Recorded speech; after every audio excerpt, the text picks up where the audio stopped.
know, we didn't really get to talk to you at the first weekend all too much. Obviously, Danny was running good. You had some hiccups, but I want to recap last season because there was no one, rookie season or not, that has, I think, had that dominant of a year across every American series. Then to go and be vice champion at KZ2 World Championship, like, I mean, your second year ever driving a shifter, period. What was last year like? I mean, did it feel real that you were so successful every single weekend against guys who have done it for a decade? Yeah, it was a great year for sure. I was really happy at the end of the year, even though the last result was not what I wanted, but the year started for me with something new, something different. So the first race of the year was like a new thing for me. It was all from the zero. It seemed like I was starting out this sport again. So I struggled a bit the first two races. Then I went to Europe. I did a WSK race. This made me learn a lot. I was in the middle of really top KZ drivers, which I learned a lot. I got sent out of track. I learned many new things, and once I came back to America, I started driving much better. Every time was better. And once we got to the Pro Tour, everything was working fine. I think I was in really good shape as well. And I mean, Pro Tour was amazing. Every race I was there. Every race I was the fastest. I always struggle a bit with the quali because I'm not the guy to make one lap quali. I prefer a 4 minutes quali than a open lap. But yeah, always I was there. I managed to win the Pro Tour, and then after I went to Europe, raced the European Championship, did great there as well. First round was a bit tough because it was new for the Dunlop tires, so we had many issues with the tires, many different tires. But from the second round was really good already, and I managed to finish P5. I won heats. I was there in the pre-final with the fastest lap. And then we did the World Championship, which we did the week before, and was great for me. Was super fast, but was involved in a crash in a start, so putting me to start a bit back. But the week was great. We got good data for the World Championship. When we arrived to the World Championship, it rained, so it was something new for me because, I mean, rain in OK category, okay, I got this, but like KZ category, I gotta learn again. So I had to adapt myself to this, and it was really good to have like people helping me to adapt myself. And we did good in all conditions. In the final, the guy who won accelerated before the line he was supposed to, but I also could have started a little bit better. But I mean, second in the World Championship in, let's say, my first complete KZ year is great, and I'm happy with that.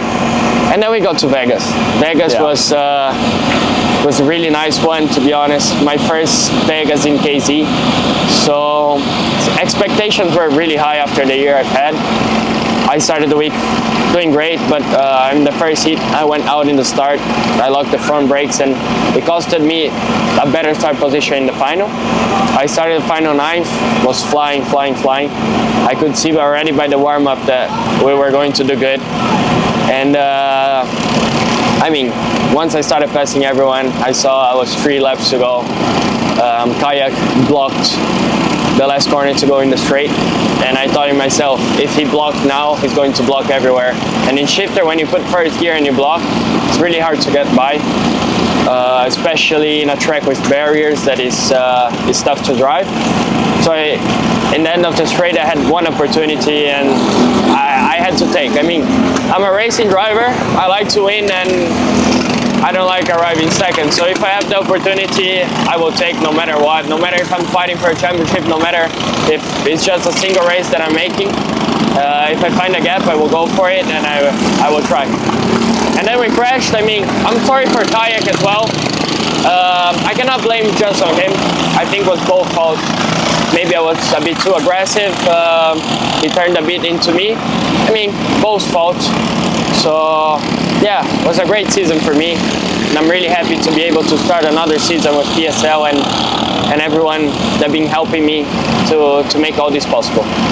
Can you Do you remember what it was like being in that moment? Because, I mean, that whole race was incredible. There was so many good points before that moment in that race that had the crowd in. I mean, the driver introductions went great to start. The pre-grid was super cool, getting to see you guys switching to clear visors because it was a sunset break. So we got an extra couple minutes to go and set the stage and the tone, and then you look to the grandstand, you look to the fence, and they're full, and there's this big 50-foot jumbotron, and then you crash, and the engine stops, and you look up and you see the crowd, or you hear, I mean, what was that like? Do you remember, did you black out in that moment? Can you bring us back to what that was from your point of view?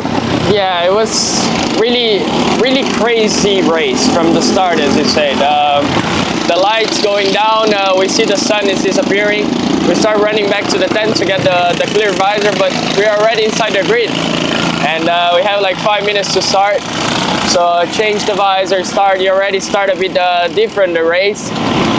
And every lap I went by, I saw there was a lot of people cheering for me.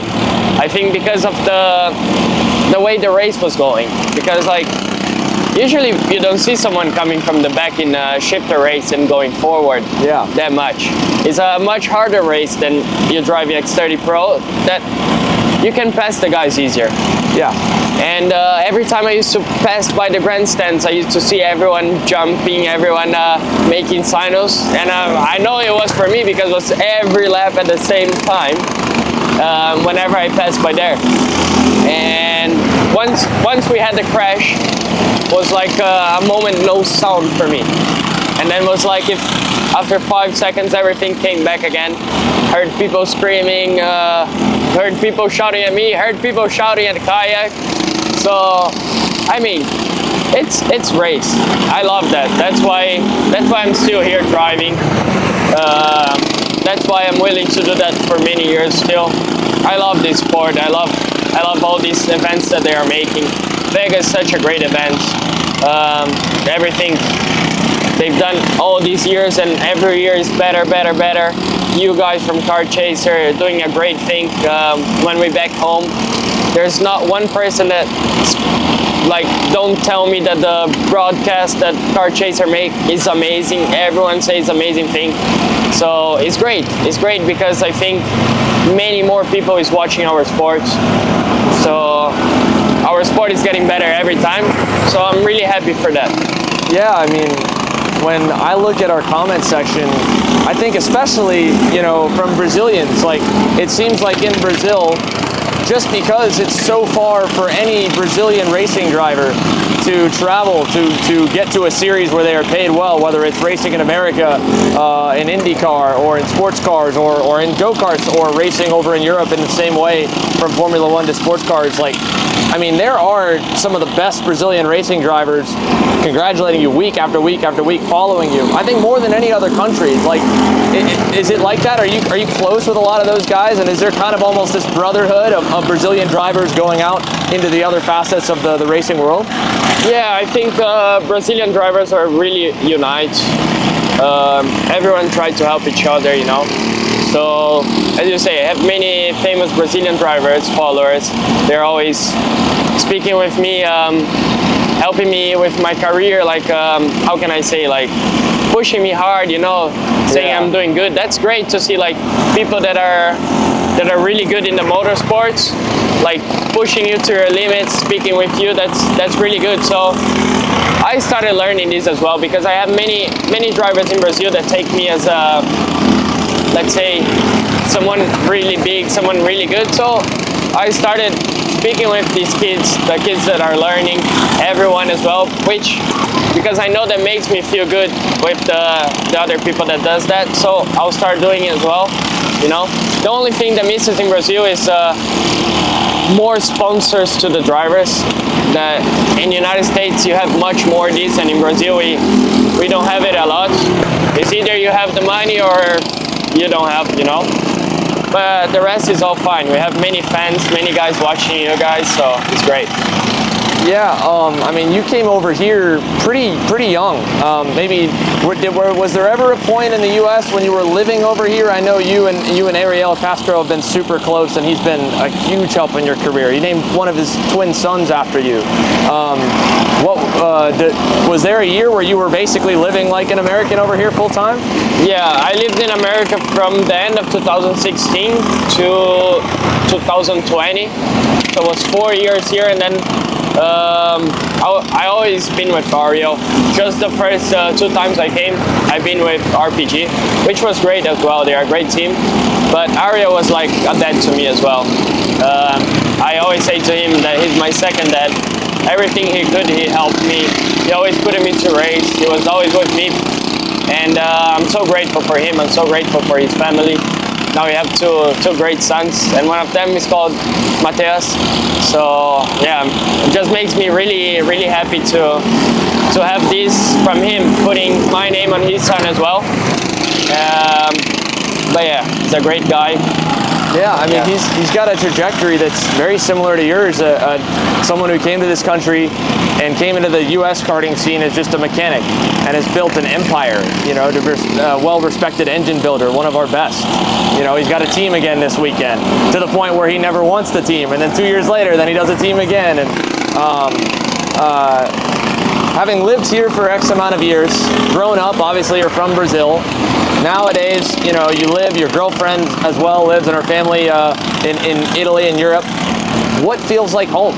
You know, does this feel like home? Does the paddock and the atmosphere there feel like home? Does Brazil feel like home? Or it's a really hard question, to be honest, because like every month I'm in a different place. But I take home as a place that I have those who I love, those who love me. So for me, it's a home when I'm with my family. For me, it's a home when I'm with my girlfriend. So let's say I have 2 homes. In the United States, it's great for me. I have so many friends here, and I wish I can live here again 1 year, because I love this place. But right now I have no people from the family here, so it's hard for me to call here home. But in Brazil, I have my big family. I have such a big family in Brazil, and I think that's like my first home, let's say. Wherever I have a time off that I say I go home, I go to Brazil. And then my second home would be with my girlfriend, which I spend time with her as well. And yeah. Now, you mentioned it, you know, you love this sport. You're entering what many would probably anticipate the probably still the best of your career to come. You know, you're already a world champion, but you have a year like last year. You've got so many years ahead you could continue to drive. Do you look relatively far ahead, you know, 4, 5, 10 years from now of where you'd like to be? Because, you know, we're in this really cool era of the new age of factory professional karting drivers that are, you know, obviously a karting industry member, coaching just as much as you're racing, if not more, to make a living. But you're in uncharted territory of what no one's paved the path and is 35 that's doing what you're doing right now. So when you look ahead, do you think about that at all? Have you considered it, and what comes to mind in that? I mean, my dream was always to be, since I started this sport, my dream was to be a professional driver, no matter of what, of golf carts, of rallycross, GT cars, Formula, go-karts, doesn't matter. But yeah, I think every day, for sure, I want to have a great future. Everyone does. I have some really good news to come, and I hope I can announce soon. So yeah, things are going my way, and I'm really happy with that. I had opportunities in the past that I let fly away, which if I could have gone back in time, I would do different. But at the same time, I have no regrets, because if I accepted some opportunities, maybe I wouldn't be where am I today. It's a hard situation, but thinking of my future is something I always think, and thanks God I can announce soon what I'll be doing, and I'm really happy for that. Now, you know, becoming a veteran driver in the sport, you have I don't want to solely focus on Vegas. I want to talk about this year, but the last bit I want to ask you about is, you know, we caught you walking away from Marcus after the wreck, and for both of you, it was very emotional. I can only imagine with the atmosphere and to be so close to, in your case, completing a perfect season, basically. Did you go and talk to him after the fact, and have you reached out ever since? You know, I'm sure a lot of people wanted to know what the end of that part of the story, you know, that chapter kind of looked like for you both. No, we never spoke. I mean, it's hard because I think we are two top drivers, and it's hard to arrive to the other and speak about it. But I mean, at the end, I think both of us took us racing. I don't know from his part, but at least from my part, I took us racing. As I said before, I'm not blaming him. I never blamed him. Since I got back to the 10, I knew it was both faults, and that was. But I was like destroyed with myself because like the race was in my hands, let's say. But yeah, we really never spoke about it. Now, I want to partly bring that up too, that, you know, the spotlight that we put on our drivers here, especially with a lot of the extra social media clips and marketing that we do, means a lot of eyes. You know, we were right up there with the World Championships on the live feed alone, and then you add the clips and moments of it. But you seem to be the guy that no matter what people say about you online or at the track, good or bad, you don't give a damn. Is that fair to say? Because, I mean, I know with a lot of other drivers that end up in the limelight in a good or a bad way, they come and tell me about it, and I can see it affects them, but I've never seen it affect you. Nah, I'm really calm guy. I mean, I take everything good. I understand as well when I'm wrong. If I'm wrong, I'm going to go and apologize, you know. If it's 100% my fault, I think what is right is right. But I mean, social media is social media. And then people can think whatever they want. The one who's driving is me. The one who's racing is me. Don't change anything to me, you know. So it's very good to have fun, but at the end you always have people that don't like you. And there's nothing we can do about it. That's with everyone for sure. There's people that don't like you. There's a lot of people that don't like me. But I mean, that's life. Now let's talk about this year. You've got a chance once again with the same group, same package that you nearly won everything there was to win a year ago. This weekend, obviously, you're going to enter with a massive points lead with Danny not here. But how much would it mean to complete the story that you almost got to do last season, winning Winter Series, winning Pro Tour, and winning Vegas? Would be great. That's my dream. My dream is to win Vegas. That has always been my dream, and it's the only championship that I've raced that I don't have a title. I have 2 pole positions, but no title. So, I mean, that's my next step. That's what I will try to win, and I will push myself 110% to achieve this year. And, you know, you've been here a good while. I actually asked Joe Turney about this before he walked away. You know, what's the last couple of years as we've grown our business been like from your point of view as one of the stars on track in it? Because I have imaginations of what it's like from your shoes, but what's that felt like, you know, racing over here versus over there, and what it was like racing here before we were going? I mean, before America was not that big anymore. Was not big as Europe, let's say.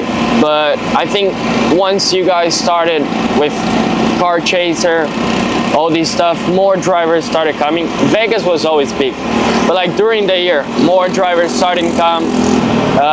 The events started getting bigger, and today is great. Today we have such a great level. Whatever championship you race, you know.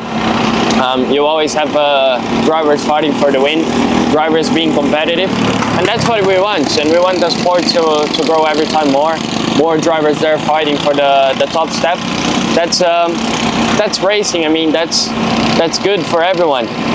When you have also rivals that you can compete, people that you can fight with, people that can go out of the track with, you know, that's good for everyone. And And I mean, America is growing so much in this side, and I think every year that passes by, it's getting bigger, bigger, bigger. I think I'll take Vegas. Vegas was such a great event. It was so big, so full, and I see it's every time better. So I mean, everyone, all the championships, you guys from Kart Chaser, everyone doing a great job, and you guys should be proud of it. What is it? Do you think it's played a factor in some of the new opportunities that you're hopefully getting to announce here real soon? Some of the exposure and the like? Yeah, for sure. That's 100% sure. It's great. Everything. Let's say Kart Chaser. I'll go with Kart Chaser. It's making, because you guys have many followers, many people, many times send me your posts and this stuff of like driver of the year, driver of that. It like got to many people, you know. People look, oh my God, you got driver of the year of the United States. That's such a great thing, you know. It might be a small thing, but like in the world it's big. So yeah, for sure, everything I've did in these past years here in the United States helped me with what I'm going to announce. So yeah, I'm grateful. I'm grateful for this country. As I say before, I love the United States. Well, I have two questions for you to wrap up. The first, for someone who's grown up in karting and has seen it in now 3 different continents in the world, South America, North America, and Europe, and still actively racing in all 3 and driving in all 3 and living at points in all 3. Is there anything with karting as a sport or as an industry that you see that, you know, you would wish that was done differently, or that you think is an opportunity to improve, or would be room to grow, or to look at doing things different than how it's always been done? Because people talk about our sport like it's the hidden gem of motorsport. Well, for 70 years, that gem's been hidden for a long time. What do you think? Yeah, I mean, it's a hard question, but for sure there's many things it could have been different, and many things that are great. One of the things that I think it should be different is the age of each category. I think there's just people going out of go-karts too early. You know, all these things of people reaching F1 now early has impacted a lot. Like you see, kids of 14 years old not racing go-karts anymore, or not even passing by the shifter category, which is a great category that you learn how to change gears that you will use for the cars or whatever you drive, you know, to make starts, start, and you see nowadays kids driving, let's say in Europe, OKJ, and going straight to drive Formula. And I think that's one thing that would have changed. I think people should stay more and drive more go-karts, you know. They should change the ages, not put 14 years old kids to drive a senior. In Europe, there's 14 years old kids driving senior. For me, it's wrong. Senior is a professional category. Should be older people, like it was some years ago. Yeah, I think just that. That's all for me, I think. You talk rivalries. What's how much do you like, dislike, or appreciate the rivalry you have in AJ? Because last year the title fight obviously ended pretty crazy in Newcastle. I mean, is it fair to say he was just as much an equal adversaries last year as it was you and Danny? And obviously you and Danny were teammates, so I'd imagine that one's probably a little bit nicer of a rivalry than you and AJ. I mean, it's as I said, it's racing. He's a great driver, one of the greatest drivers of the United States. With all the things he's won, we had a contact last year, and which ended his championship, but was not a on purpose contact. I went for the pass and we touched. In any moment, I had in my head that I wanted to take him out. I just had to finish P6 to win the championship, so I was trying a move for the P1. You know, is what I told you earlier. Doesn't matter for me if I'm fighting for a championship, doesn't matter for me if I'm fighting for a race. If there's a spot and I can win the race, I'm going to win. And that's more or less what happened. And we touched. I passed him on top of him, and it got him out of the race. But it's great to have this. I like this rivalry, you know. I like to compete. I like having other drivers competing with me. That's great. If you could give a message to the whole shifter field this year, coming up and probably wanted to take the #1 plate from you in Pro Tour, what would you say to them right now? Well, if I've been having a couple of people say either to their rival, or in your case, feels like you've got the whole field. So what's your message if you could talk to them and they can't say anything back right now? No, honestly, I have no message. I just wish them good luck and to push themselves hard, because this will be a great year to everyone. So I'll be always driving my 110% no matter where I'm racing, and I hope can be good racing during the year in all the races. Sweet. Thanks, Matheus. No problem.